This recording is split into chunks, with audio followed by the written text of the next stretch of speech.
We still have several minutes, so no worries. 4 minutes. Okay. We have this news on BBC about the potato. No, what does it say? He's the victim right now. I thought he was still in Turkey. No. He was extradited to Britain and he pleaded guilty. Oh. It has been just sent to me today but from my friends in England. Did you send that to me? In Huh. Yeah. Wow. Of 5 years it's gone by for sure. What's up there? Okay. Please. Oh, and this Ivan.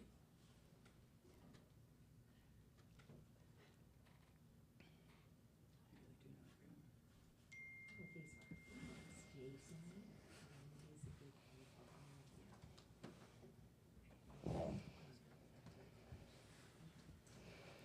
Good morning. Welcome to the National Press Club for our morning newsmaker, featuring Diane Foley and the Foundation's announcement of Journalist Safety Task Force. We'll get started in 2 minutes, so please take a moment to silence your cell phones. The event will include a panel. They will take as many questions as possible at the end. Please write your questions on the cards at your seat and pass them to Cecily, who is over there, during the panel. Please include your media outlet on the card, as we will prioritize working journalists' questions first. And we'll start at 11. So.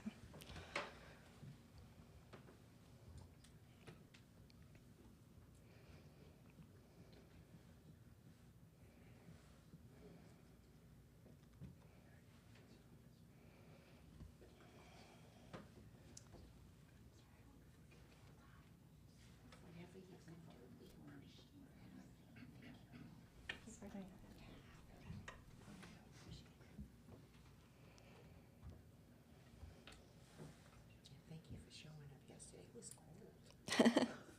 I was cold off it. It was. It was really, because I think it was because It was a great crowd. Well, everyone was excited to be there. A lot of energy. It was a great crowd. Yeah. They're very enthusiastic. Yeah. It's very good.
Good morning, and welcome to the National Press Club, the place where news happens.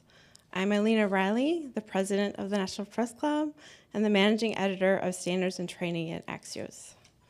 This morning, we have a special Headliners Newsmaker event featuring Diane Foley, the mother of journalist James Foley, who was murdered by ISIS in 2014. The Foley Foundation is announcing its new Journalist Safety Task Force, and we'll have a panel of experts discussing how to address these important issues. As we all know, unfortunately, this is in dire need now, as journalists remain in harm's way all around the world. The National Press Club is actively working with the Wall Street Journal to release the reporter Evan Gershkovich, who is being unjustly detained in a Russian prison. We continue to advocate for the release of Austin Tice, who's been held captive in Syria for more than 11 years. We have a hugely active press freedom team here that works tirelessly to promote the freedom of the press, both here and abroad. Today, we are also brutally aware that over 11 journalists, and counting, I'm afraid, have already been killed or lost as casualties in the Israel-Hamas war over the past 9 days. We mourn the loss of each of these brave journalists. The James W. Foley Legacy Foundation works in helping journalists stay safe as they do their important work. The organization was founded by Diane Foley in September 2014, less than a month after Jim's public execution. I am a fellow alum of Jim from Marquette University. I graduated before Jim and did not have the pleasure of meeting him in person. But I had heard of him through our Marquette networks when he was first taken by Libya in 2011 and eventually released. The fact that he returned to the region so he could continue reporting on the stories that needed to be told, despite knowing directly the grave risks involved, to me is the embodiment of moral courage, which this foundation represents. The foundation's supporters are committed to ensuring the freedom of Americans taken hostage overseas, and that their safety and return is a priority for America. As part of that mission, the Foley Foundation works closely with the National Press Club to secure the release of our 2 American journalists held abroad. This week, Diane Foley, who is currently serving as the president of the foundation, was on national news stating that civilians and innocents were being used as pawns by Hamas, and expressed strong concern about the more than 150 hostages taken. Senator Chris Van Hollen, who serves on the Senate Foreign Relations Committee, issued a statement yesterday thanking Diane Foley and saluting the foundation's work. Van Hollen says, quote, "Today, we remember not only James Foley, but also the risks journalists face when reporting from dangerous places to shine a light on the truth. The James Foley Foundation is a true leader in supporting this vital work, and it is in that spirit that I would especially like to thank Diane Foley and salute all of you for your commitment to that mission," end quote. We are honored Diane Foley is here today, and she will give her remarks in a minute. This will be followed by a panel moderated by Ellen Shearer, who is Professor Emerita of Northwestern University's Medill School of Journalism and ran their Washington, D.C. Medill News Service. Ellen is also the chairperson of the Foley Foundation. We are also honored to have panelists here from the New York Times, the Voice of America, and a representative who has worked for years at the Marquette University Center for Peacekeeping. I wanted to thank Mike Smith, a reporter with Coastal Point and fellow board member on the National Press Club Board of Governors, for arranging today's Newsmaker. I also wish to thank Lori Russo and Donna Laiwan-Leger, who are the co-chairs of our headliner team. Special thanks to Cecily Scott Martin, our membership and events coordinator here at the club. And now I'd like us to give a warm welcome to Diane Foley.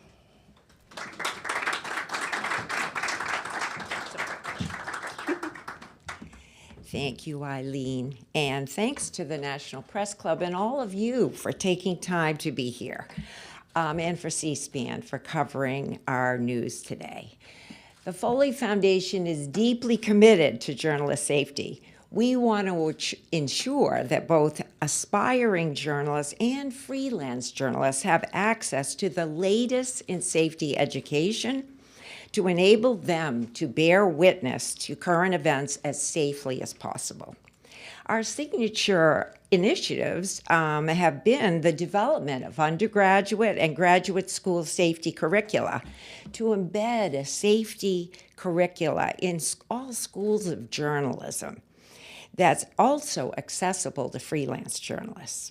We currently have 20 journalism and communication schools who use our curriculum, thanks to our education director, Tom Durkin. And we also have 11 schools in Lebanon, thanks to our partnership with the Samir Kassir Foundation, who generously translated our curriculum into Arabic. We've partnered with Headset, a company that provides virtual reality safety training for freelancers and journalists. And we even had a session here at the National Press Club recently. As Eileen said, dangers to journalists seem to be increasing, both domestically and internationally. Many journalists have already been targeted in the Israeli-Hamas conflict. So we are delighted to welcome these generous experts who are willing to be part of a task force to help ensure that our curriculum is as timely, practical, and up-to-date as it can. I'd like to just introduce them. First of all, those who are not able to be with us, we have Professor Kathleen McElroy, who's the chair of journalism for the Moody College of Communication, University of Texas in Austin. Nathan Puffer, Senior Vice President of Risk and Resilience at Dow Jones. He was a veteran of the U.S. military and is now a fellow at the Center for Strategic and International Studies. And also Hannah Storm, founder and director of Headlines Network, who's been promoting a conversation about mental health and moral injury for journalists. And we're particularly delighted for those who can join us in person. We have Eric Phillips, program manager of Office of Language Programming for the Voice of America. He's responsible for journalist safety and is a primary liaison within the United States Agency for Global Media and all matters related to safety and security. Welcome, Eric. We also are so delighted to welcome Jason Wright, who came down from the New York Times. He's the Vice President of Corporate Security, spent a lot of years at BuzzFeed as their Global Security Director, and is a founding board member from the Culture of Safety Alliance for freelancers throughout the world. And Tom Durkin is here. He's our education director from Marquette University. And Ellen Shearer, our board chair, who was Jim's professor years ago and continues his legacy through our work today. We're so grateful for all of these experts and their willingness to so generously share so that our curriculum can be really useful, up to date, and most timely. Yesterday, we had the privilege of hosting the James Foley Freedom Run at Anacostia Park here in DC. It was one of several runs that occurred throughout the country. We even had one in Paris this year, all to raise awareness about journalists like Evan and Austin, who still remain hostages, and just to raise awareness of the risk journalists take every day. As Eileen shared, Senator Van Hollen left remarks for us, and he said that he was inspired by our advocacy for press freedom. And he is right about the journalists' risks that they take just to bring us the news so that we might know what's happening across the world. So we hope that today's discussion will illuminate those risks and that we can help journalists stay safer. Thank you so much. Ellen? Thank you, Diane. Let me add my thanks to the National Press Club for hosting this event today. It's so important to highlight the issue of and need for journalist safety education. So thank you all for joining us, and thank you to the National Press Club. This morning we'll be hearing from our task force members and Tom about the changing landscape of risks to journalists. But let me just briefly set the stage for the discussion. As both Diane and Eileen noted, journalists put themselves in harm's way to do the important job of getting the news to all of us. And journalists are sometimes deliberately targeted by governments, terrorists, criminals, and others. Of course, we're seeing this right now in Israel-Hamas conflict, as Eileen mentioned. The Committee to Protect Journalists says that as of the first 9 days of the fighting, almost a dozen journalists were killed, 2 were missing, and 8 injured. And the shelling last week in southern Lebanon killed a Reuters videographer and injured 6 other journalists. That's 13 journalists killed in those 2 regions in a week or so. Before last week, 16 journalists had been killed so far this year. Meanwhile, there's a different and increasing threat that foreign correspondents face: wrongful detentions by hostile governments, notably Russia, China, Iran, and Venezuela, according to the Foley Foundation research. But as we all know, it's not just conflict journalists and foreign correspondents who are at risk these days. Earlier this year, a TV reporter in Florida was shot to death while covering a homicide, and his videographer was injured. Last year, Las Vegas Review-Journal reporter Jeff German was stabbed multiple times and killed outside his home. Clark County Public Administrator Robert Tellis was arrested in the murder. German had been investigating him. And during the Black Lives Matter protests, journalists were often injured, generally not by the protesters. In addition, many journalists around the country are targeted by online harassers. The list of risks goes on. The good news is that more and more news organizations, like those represented on our task force and others, are stepping up to the challenges posed by these risks. And nonprofits like CPJ, Reporters Committee for Freedom of the Press, the International Women's Media Foundation, and a Culture of Safety Alliance, to name a few, are providing resources for journalists to be prepared to assess risks, mitigate them with safety strategies, or determine when it's too dangerous. So with that background, let's get started. Tom, why don't you start off just kind of going into a little more detail about what the Foley Foundation curriculum aims to do? Sure.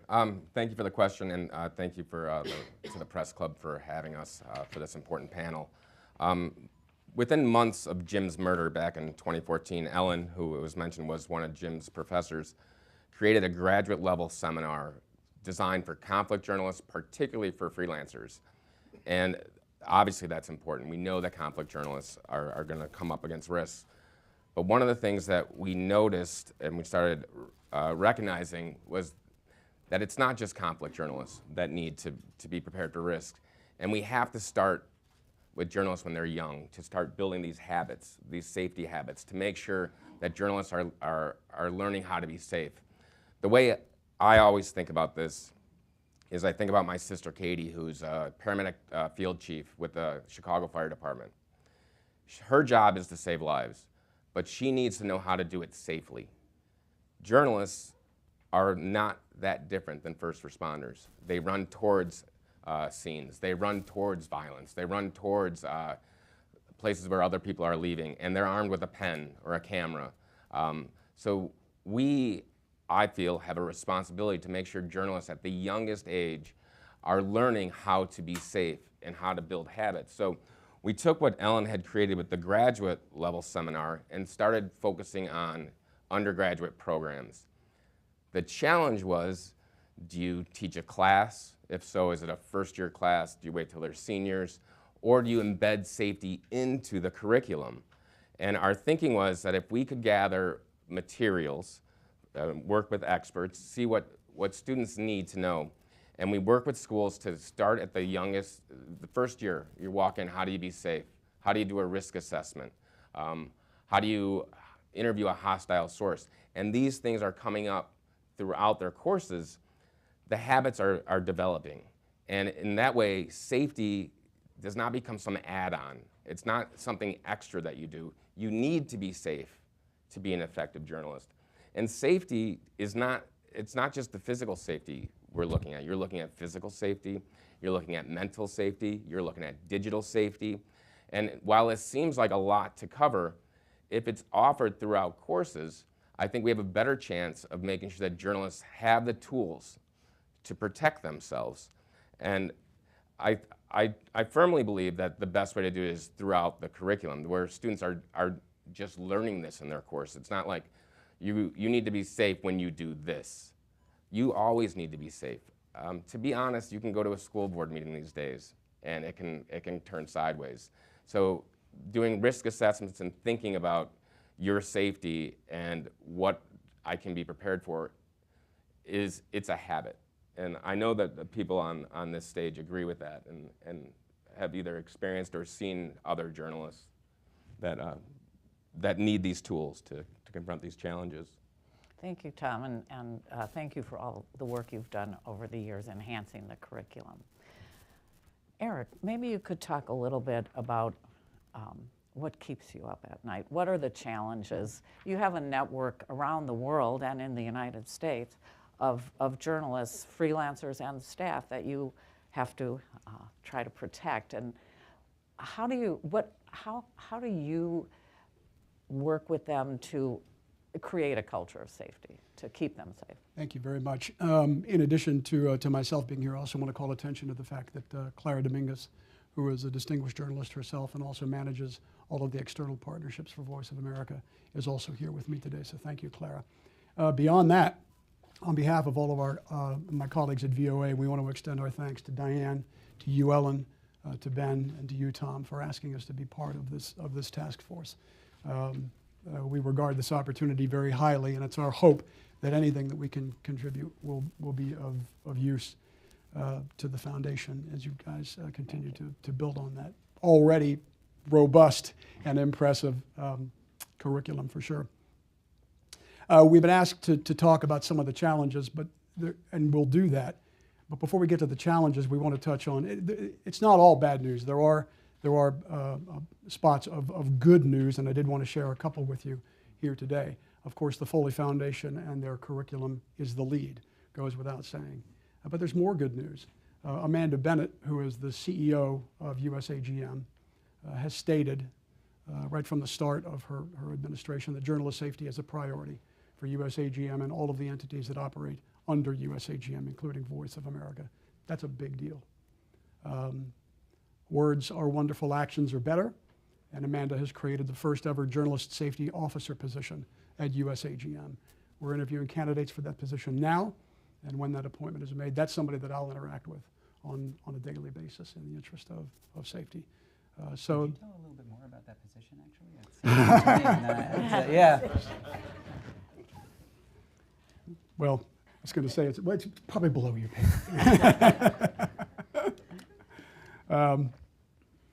But the challenges are plenty, and they're only they're growing. They're growing in the nature of the challenges. They're growing in frequency, and at Voice of America, we have plenty of them. And I think the key is what Tom said. It's getting this conversation to be less of an extra box that you have to check, and more getting it to be habit. This is a thing that you have to be conscious of and be working on all the time as a journalist. A lot of talk about risk assessment. Risk assessment cannot just be a box that you check at the office before you go off to the location for your assignment. And it's something that we've been working on a lot at VOA in recent years. And the Foley Foundation curriculum touches on this, and it's pretty impressive. Risk assessment continues once you get to the location of your assignment. And we've got people in Israel now, as does the Times, and we've had to continually check in with our people to remind them, as you're moving around, do that assessment. Every public building in Israel is required by law to have a bomb shelter. Find the closest one to you. Know where it is at all times. Check all those boxes. It's absolutely an ongoing process. The smallest details make a difference. Best example I can give of that is about a year and a half ago, our correspondent in Juba, South Sudan, was called by her editor here in Washington to cover an anti-government protest in the city center in Juba. And she left her apartment in such a hurry, had all her gear, but forgot her VOA press ID. So she got to the city center, officials began to round up all the journalists, as they do, and began to require proof of their affiliation, and she couldn't provide it. She was placed in prison for 10 days. 10 days in prison in South Sudan, not a good time. Getting our journalists to accept something as simple as personal real-time tracking, 24/7. Journalists love their privacy. Not everybody goes there easily. So we've had to finesse a lot of those conversations. Getting journalists, when the situation warrants, and it does quite frequently, to accept personal, one-on-one security people with them.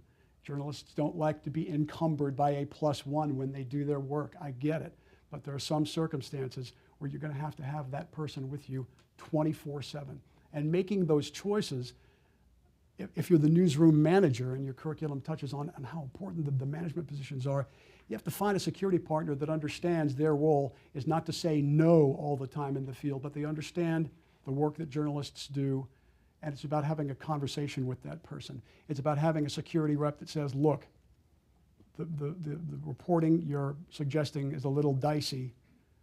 Let's have a conversation about the best way to attack this. Those people are hard to find, but we have to find them.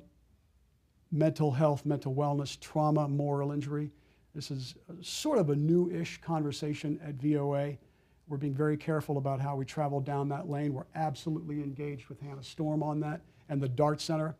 But that's an ongoing conversation at VOA.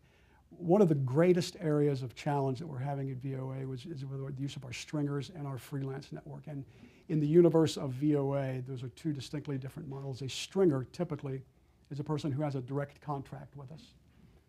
So if that person gets into trouble, there's sort of an expectation that we're going to step up and help. Increasingly, we're using freelancers from platforms like Paydesk and StoryHunter.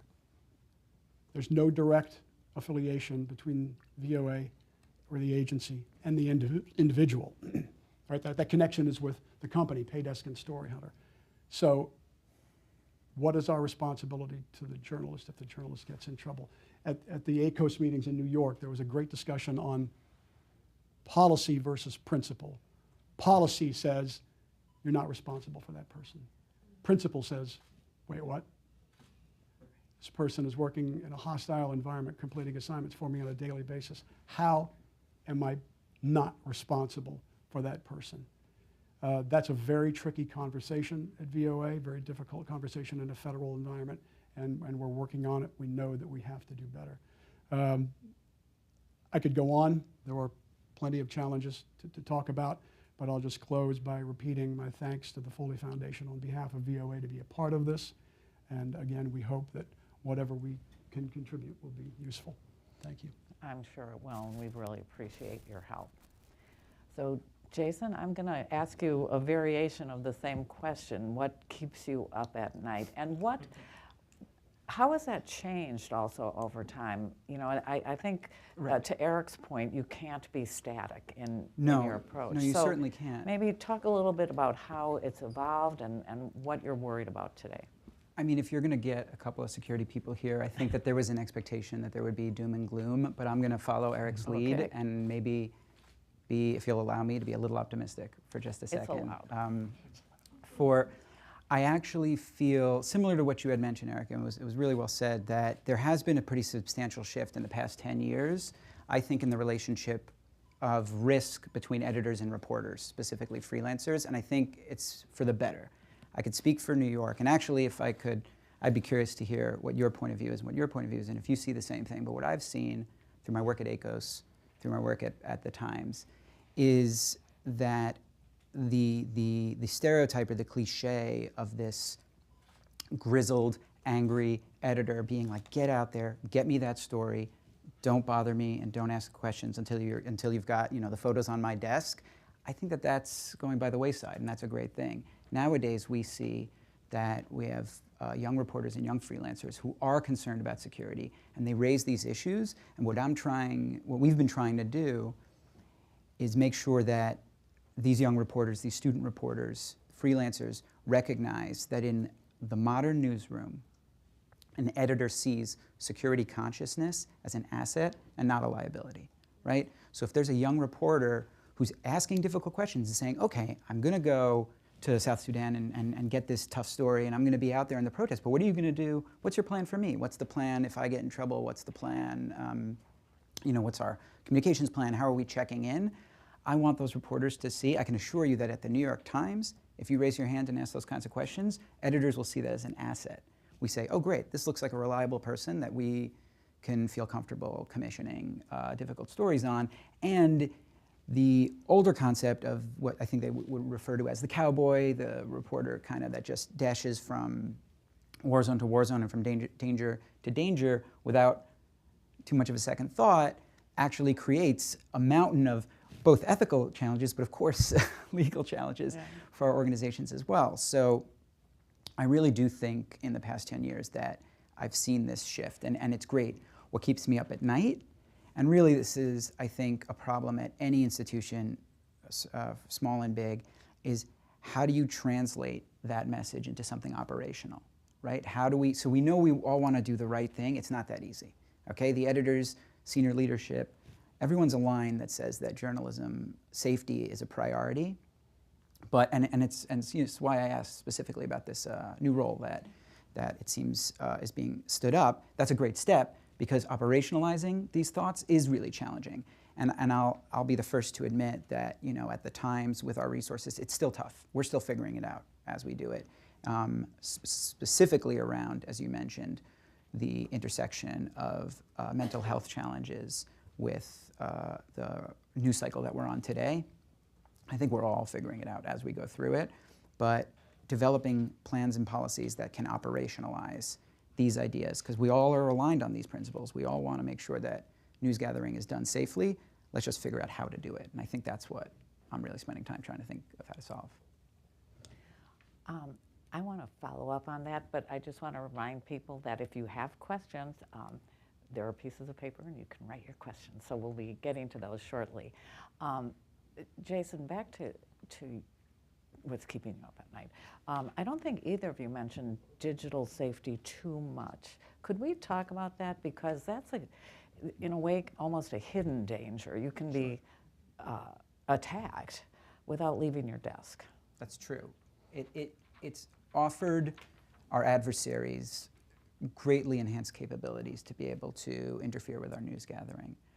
I want to make a note to, it's been mentioned, the impact of online harassment as well. Yes. And forgive me for using a little bit of military jargon, but there's a term, a force multiplier, which is where somebody on their own, not requiring the resources of a government. We spend a lot of effort talking about nation states and advanced malware, right? Powerful tools like Pegasus and other things like that. And those are a threat, don't get me wrong.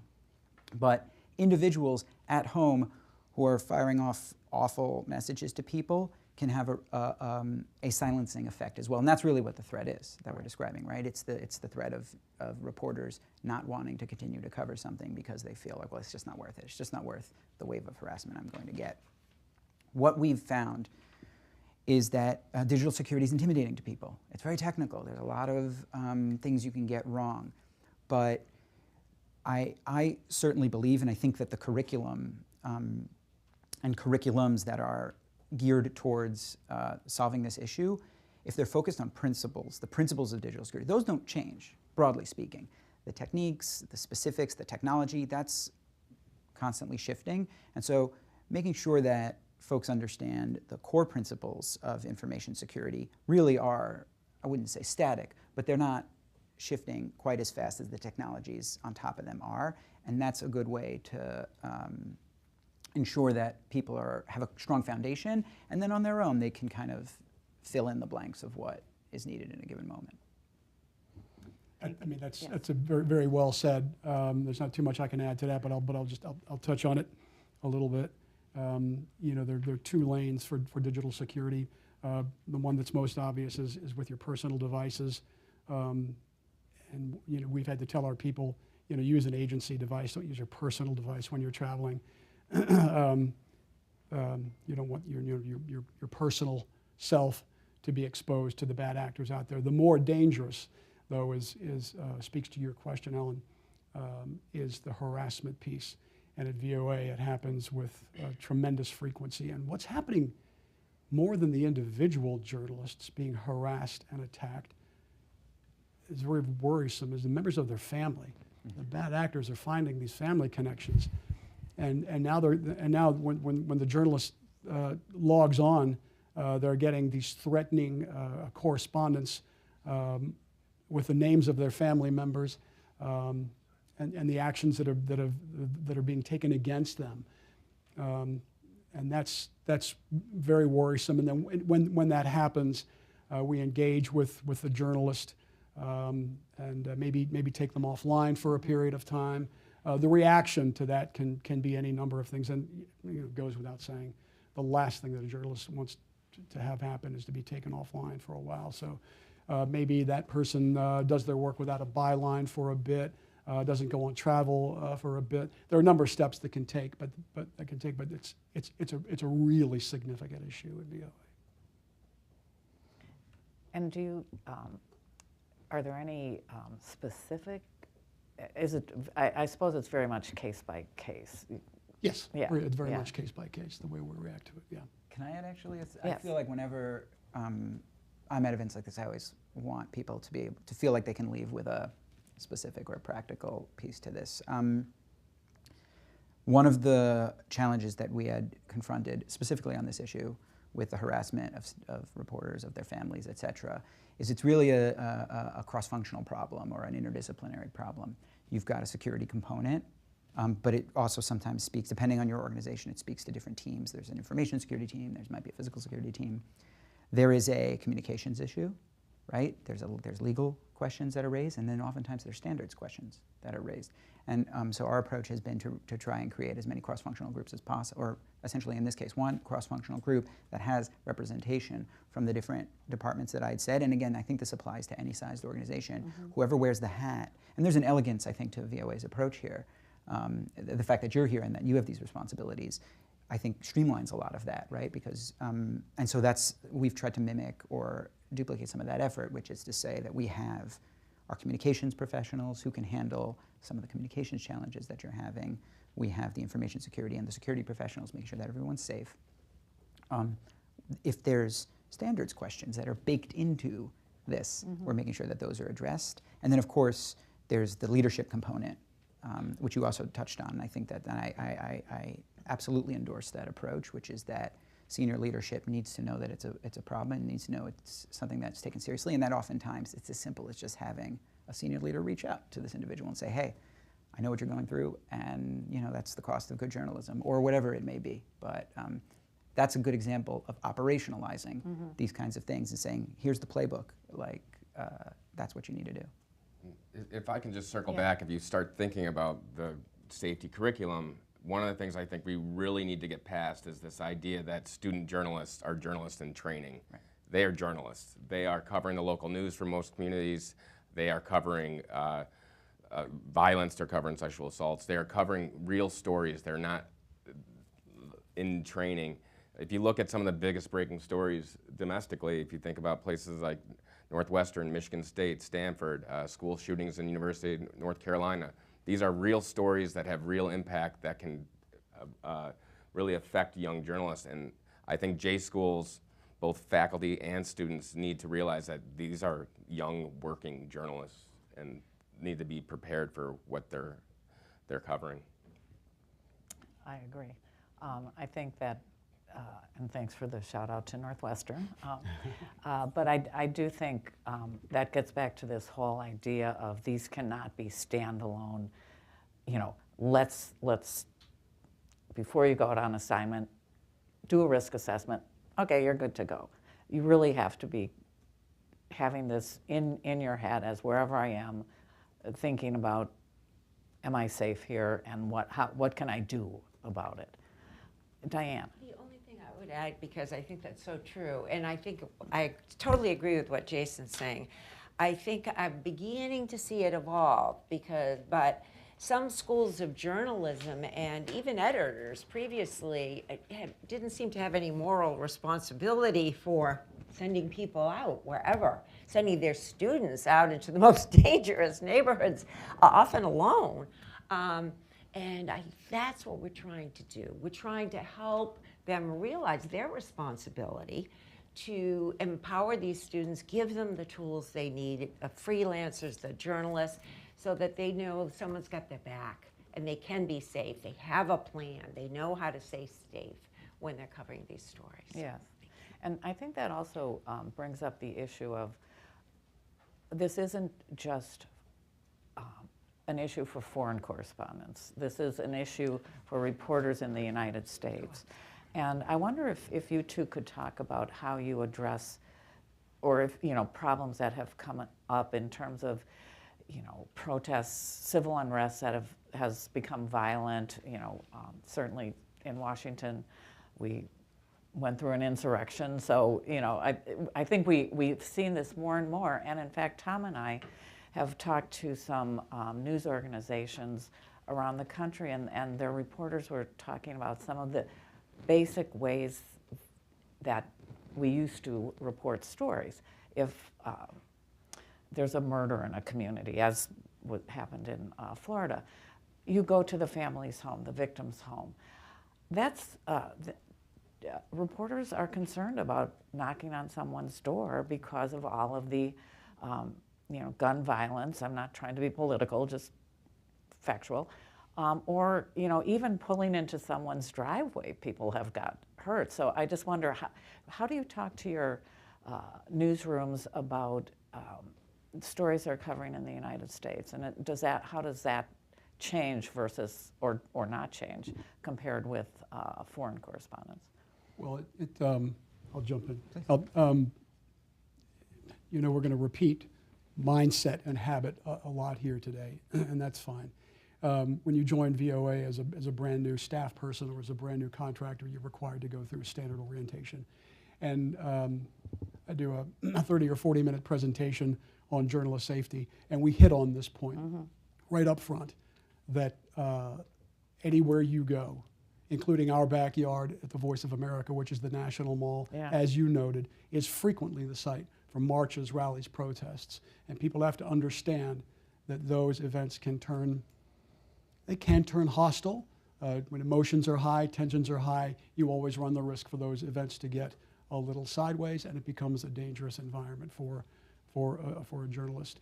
But the trickier part of that is, it's not just the event. I think if you're a journalist, you just have to understand that the universe has become a hostile environment for you in the past couple of years.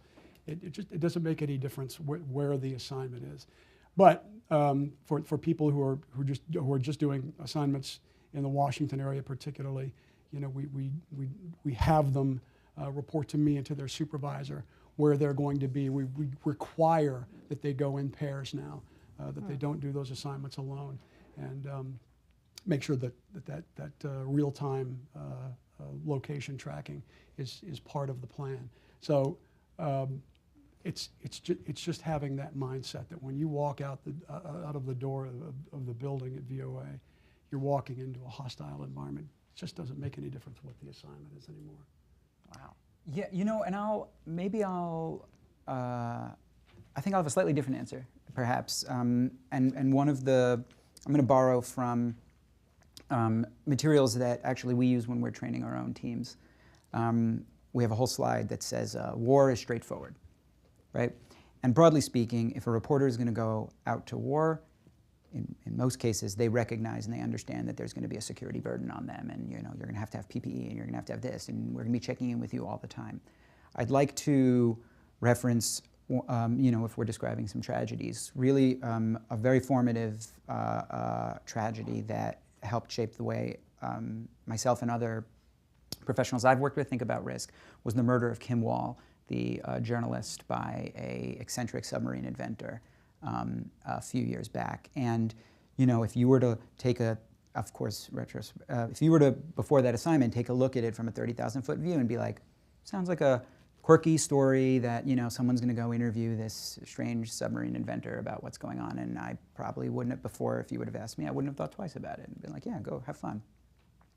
What the challenge is, and what's really difficult, And you speak to this a little bit, but the line that we're trying to weave is that if you're going to do a story like that, or if you're going to go to the mall, or if you're going to door knock somewhere, it's not appropriate for us to put you through like a 4-day-long HEFAT course just for this one thing, give you body armor, PPE, and a satellite tracker. Like, we have to be flexible. And because my fear, what keeps me up at night, is the feeling that a reporter will say, I don't really want to reach out to them, because if I reach out to them, they're going to make me go through like this whole thing, and it's not necessary. And then we get nowhere. And so what we're trying to find is how to get that light touch so that there is accountability and there is security. It's not going to look like what we have in Ukraine, because it doesn't need to be that, but we need something. And something as simple and straightforward as you're going to door knock, someone should know where you are and should be, checking in. Or again, if we want to talk about journalism students, and this is one that I think is it's a hard one, and I don't think there's easy answers. How many young female students are having meetings with sources in a bar where nobody knows where they are, by themselves? And is there some sort of accountability that we're putting in place? And it could be as simple as what you described, right? Well, how about you just send me a text message that lets me know when you're there and when to expect you back? And then I should emphasize, because I say this whenever I talk about check-ins, the person at the other end receiving needs to know what to do if it doesn't arrive, but that there's some sort of a plan in place. But really, when we're thinking about the domestic environment, we're running on two tracks, because you have the track that says, what operationally are we doing, the nuts and bolts? How do we do a light touch so we don't freak people out? Because let's be clear, this isn't the same risk as it would be in an active war zone. However, big picture, for the senior leadership to think about, like, how are things changing here, right? And how is the environment changing here? How do police interact with the press these days? How does the government interact with the press? And how does the public interact with the press? And those are tough questions that I think should be informing the future policies that we begin to put forward. But I do think you make a good point that when you are going into a conflict area, it's probably, there is a risk. But the risks are unexpected. The Florida TV reporter was doing a routine story. And so I think that's, in a way, a lot more tricky, because to your point about the light touch, and, I do think it's not a bad thought to say, when you go out in the United States, you're facing a hostile environment, but it possibly more for the actors that you're dealing with. But it's more complicated in a way, because it's not as obvious. It's not place specific. Yeah. Well, I think one of the things we talk about with our curriculum, for instance, is that we're not trying to teach safety to scare journalists. It's to empower. Like, I've thought about this. I've thought about things that could go wrong. And so if something that is tricky happens, you're like, okay, you might not be 100% prepared for it, but you've thought about, like, what could possibly go wrong with this, as opposed to it happening without even thinking this could possibly happen. I mean, I always think back, like, you think about, like, the Boston Marathon, like, who could have possibly known something like that was going to happen? But now that we know these things happen, what would I do if it did? What if something like that in Las Vegas with the shooting at the concert a few years back? Like, I think it can be empowering to know that I've at least thought through what potentially could go wrong, as opposed to, like, just being blindsided by it.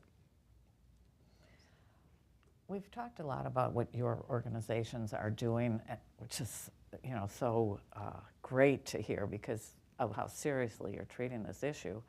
And I know many organizations, other news organizations, are doing the same thing. And as Tom said, I think journalism schools are trying to empower students more than,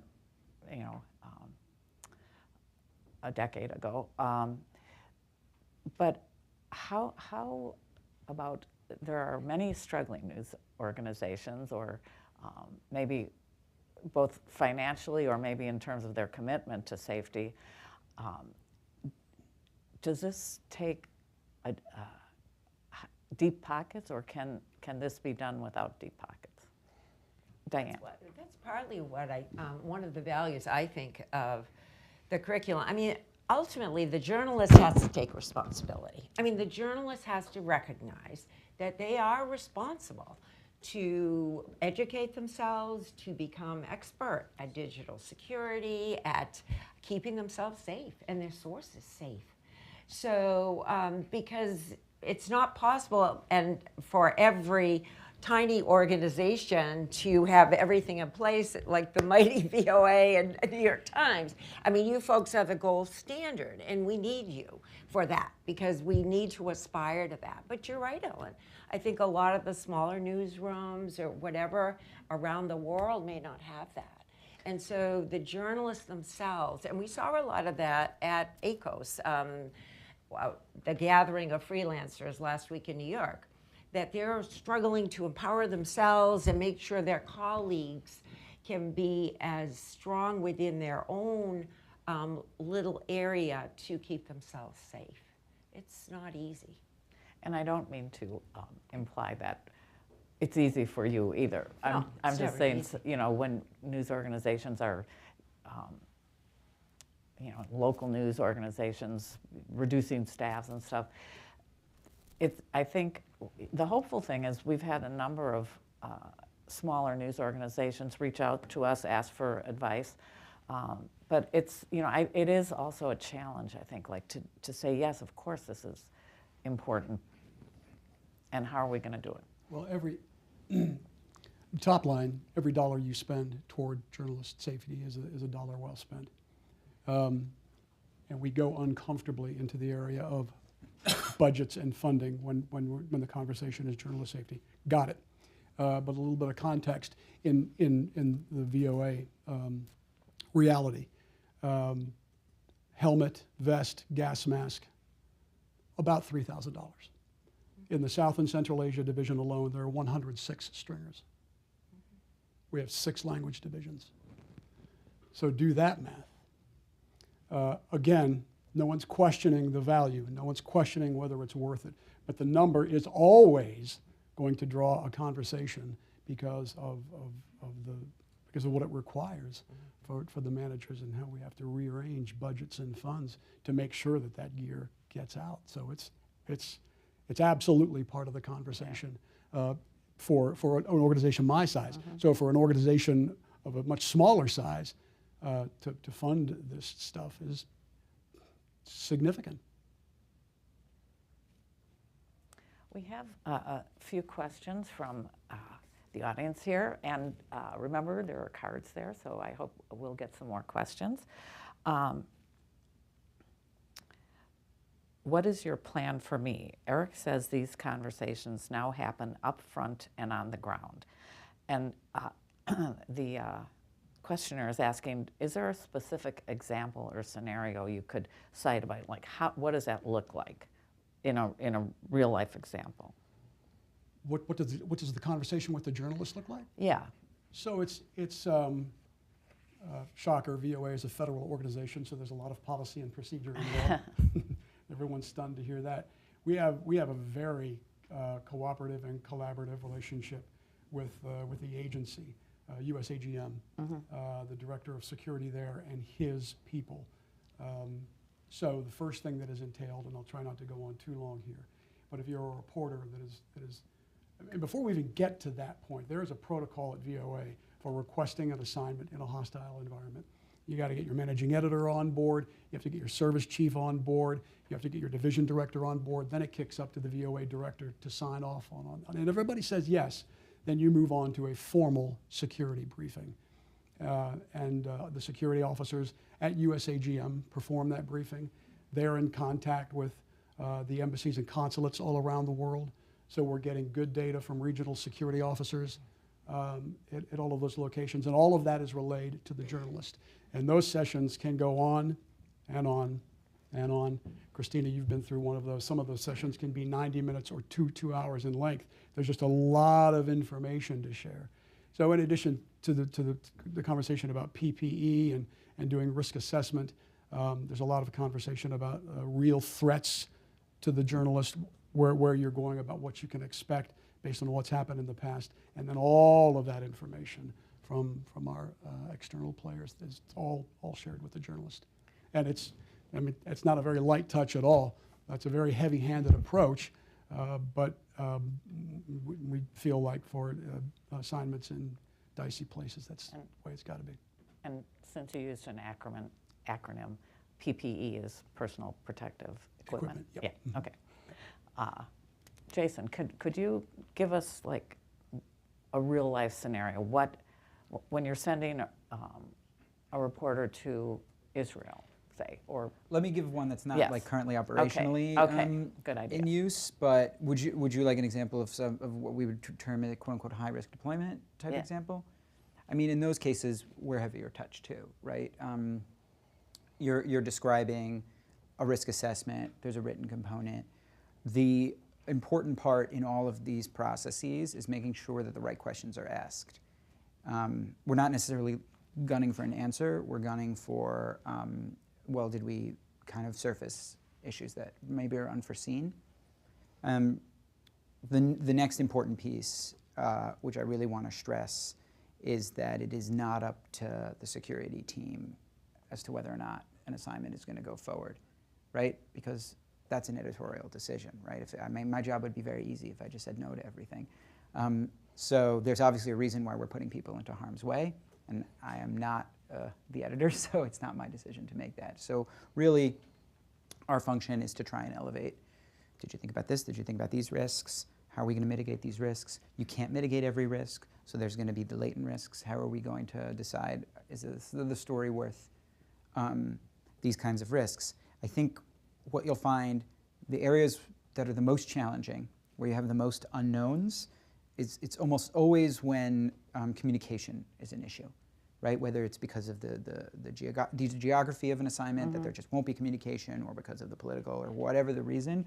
And that means, in those cases, it's actually much more incumbent on the reporter to demonstrate their own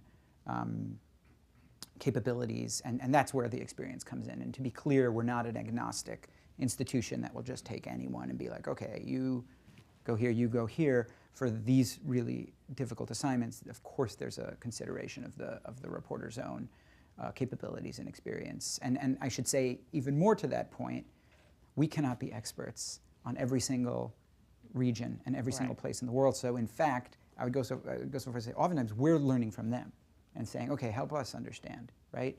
What are the risks in this specific area? You know best, you're the bureau chief, right? We'll talk through the specifics of it, but you're going to surface for us like what the problems are. And then leadership, editorial leadership, is going to make the call.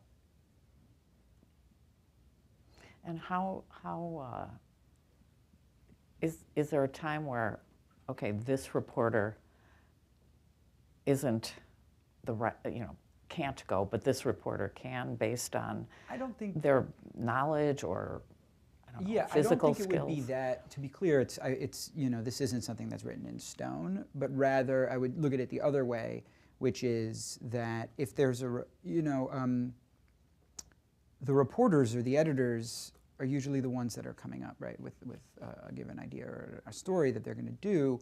A seasoned reporter is going to come forward with a really robust risk assessment, and if there's somebody who's junior and they're not very comfortable in it, that will be reflected in the risk assessment that comes forward, and then we might say, well, we need to do a little bit more work here. There needs to be a more meaty conversation, and if we don't feel like we're able to have that kind of a conversation, then it might not be the right fit. But it's not like we're kind of playing this game of training baseball players around the field, but rather thinking just that people who have a lot of experience usually tend to put together better risk assessments. And then to be clear, when you work in an institution like ours, there's a lot of great opportunities, and people move between desks all the time, and so there's ample ability for younger reporters to get exposure to the process and to the assessments, before they might do something particularly more hazardous. Yeah, Jason has mentioned appropriately the reporter's experience on a number of occasions, and it's absolutely something that we take into consideration at VOA. And Israel is a very good example of this. We have a lot of reporters who have expressed interest in going, understandably. And the first two questions that we're asking is, let's have a conversation about your previous coverage in a war zone. And then, are you heat certified? HEAT certified. What is HEAT? HEAT is a training program. It's hostile environment awareness training. There are a couple of varieties of that. There's one course that provides you a sort of basic survival and first aid. Then there's HEAT training that actually has a conflict zone component. And for this conversation, we're actually requiring the latter. The experience is taken into consideration. We don't ever want to be in a position where we're saying to a journalist, no, you can't go. Let's have a conversation about it. Let's make sure you're the right person, and let's make sure you're equipped with experience and training that'll keep risk assessment and safety top of mind. Another audience member asks, and Jason, you kind of touched on this a little bit, but amid all the challenges facing journalists today, what gives you hope? I opened with it, so I could say, past that, I'll give another version of it.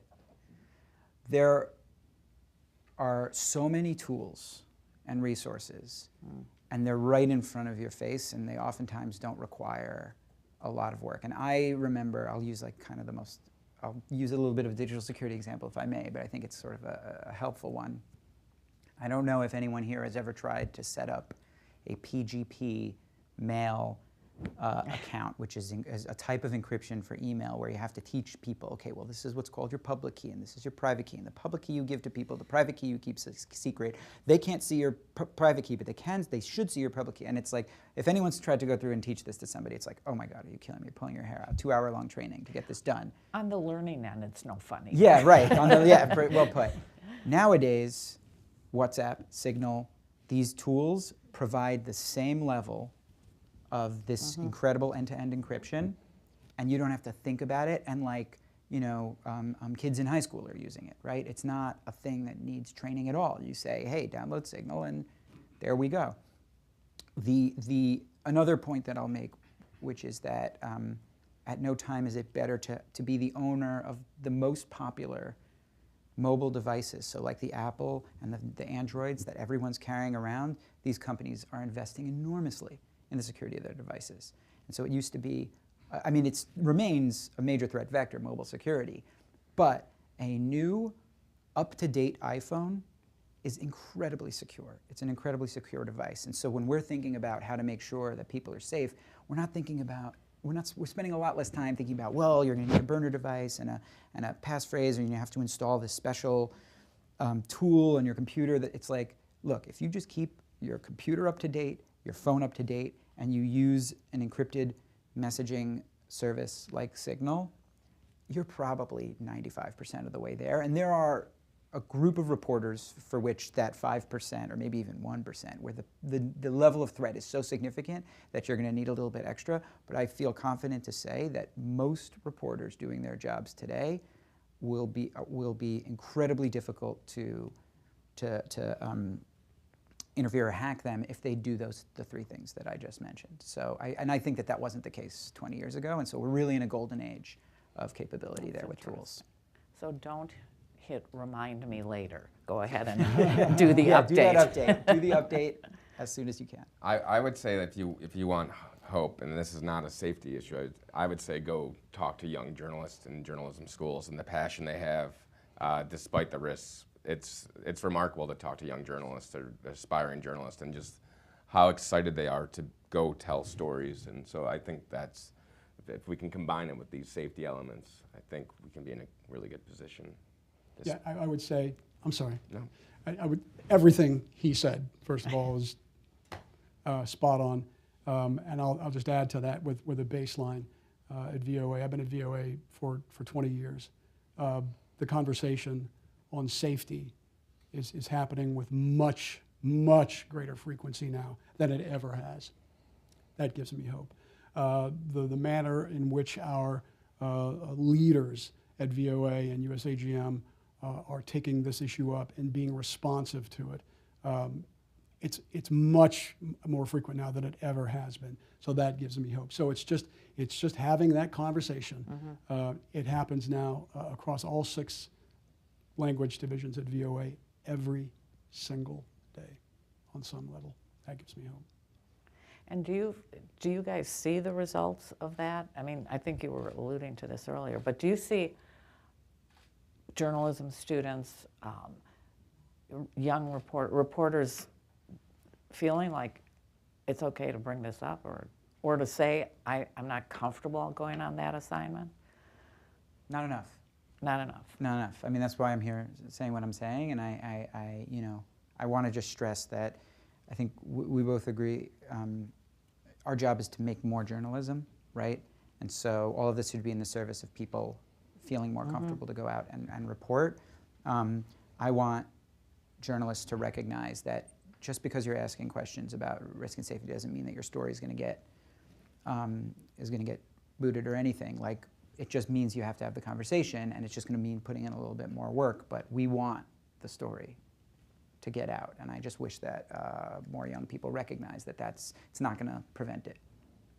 So, the younger journalists that Foley is dealing with, as part of that boring, long-winded journalist safety bit that I do as part of our onboarding, we interact there with a lot of really young journalists coming to us as staff and as contractors. And most of them are coming to VOA from other news organizations. And I always try to make sure that that's less of me barking out at them and much more of a two-way conversation. And I always say as part of that, just that. So you guys are coming to us from other places. You've experienced things with regard to safety, policies, procedures that maybe we don't have at VOA. Please contribute that to the conversation. And they always do. So that's really a very strong point, that the younger journalists are interested in this part of the conversation, and they're anxious to contribute. We've, again, Tom and I, in talking to journalism schools, but also newsrooms, the good sign is the managers created a meeting place where the staff could talk about their safety concerns, and that's definitely really positive. But we also were seeing journalists of all experience levels being quite open about the environment has changed. Here are some of the things we're facing that we just never thought we'd have to face before. So, to kind of the point of, is the environment changing? I do think that you're right. I think there is a change in the way managers are looking at safety and the way journalists are looking at safety, and not being afraid to talk about it is a big step forward. Oh. It's about harassment. Thank you. Can you read my? Yes. Online harassment is becoming increasingly a problem. Should there be a response? From the state. From the government, from the state. In terms of legislation. With, Legislation. oh, should there be legislation about online harassment? Interesting question. Probably not a lane that I would go down in this environment.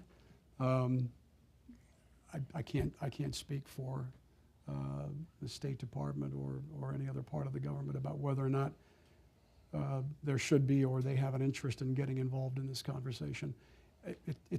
My answer is a cop-out. I'm sorry. It's just not a lane that is maybe appropriate for today's conversation. But I do think it's a good question, because I certainly agree with you, Eric, because, like in the European Union, for example, I mean, they're really working with social media companies and everything to try to make them safer, if you will, for people. And I think as a country, we're a little slow to the table on that.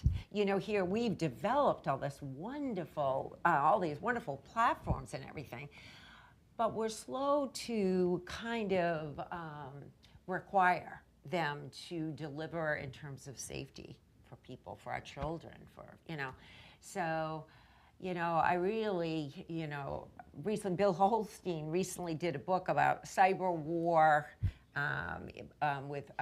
about Russia and China. It was really frightening, that a lot of our freedoms almost make us more vulnerable. that we really got to think about protecting ourselves. It's like a new age, like the cyber war is just kind of out there. And we're going to be naive if we, as a country, don't do anything about that. So I think it's something we need to think about for sure. Thank you, Diane. We have to end. we're going to get the hook any minute. But I want to thank our new task force members and those who could not join us. But thanks. We're so looking forward to your guidance. You can see that we think our curriculum is going to be even better with their great advice. And I think also, I hope we all keep safe out there. Thank you. Thank you.